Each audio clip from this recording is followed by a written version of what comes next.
வணக்கம். நான் தான் உங்கள் அக்கறையாரம் பேசுகிறேன். ஒரு நகர்ப்புற பகுதி. அந்த நகர்ப்புற பகுதியில் 2 பெண்மணிகள் அவங்க குழந்தையோட போயிட்டுருக்காங்க. சின்ன குழந்தை, ஸ்கூல் படிக்கிற குழந்தை போயிட்டுருக்காங்க. போயிட்டுருக்கும்போது அங்கே ஒரு பிளாட்ஃபார்மில் ஒருத்தர் பை நல்ல லெதர் பேக்லாம் வச்சு விற்றுட்ருக்காரு.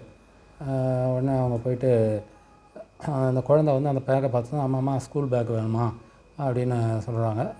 அந்த சொன்ன உடனே அந்த அம்மா, அதெல்லாம் அங்கே வேணாம், நம்ம போய் நல்லா பெரிய கடையில் வாங்கிக்கலாம், இங்கெல்லாம் வேணாம், இது நல்லா இருக்காது அப்படின்னு சொல்லி இது பண்ணுறாங்க.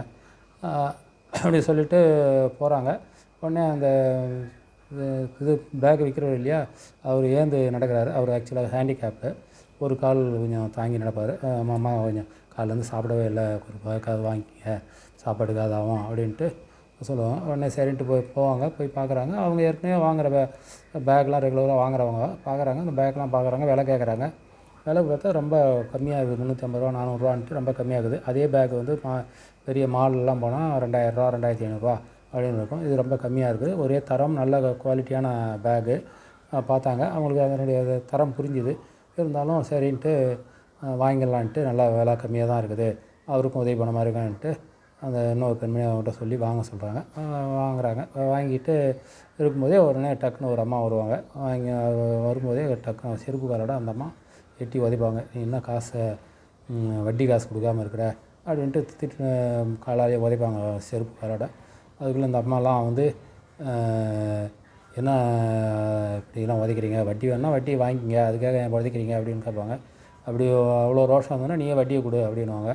உடனே எவ்வளோ காசு தருவாங்க, அதை ஒரு 45,000 சொல்லுவாங்க. உடனே வந்துட்டு அதை வட்டி காசை கொடுத்துருவாங்க.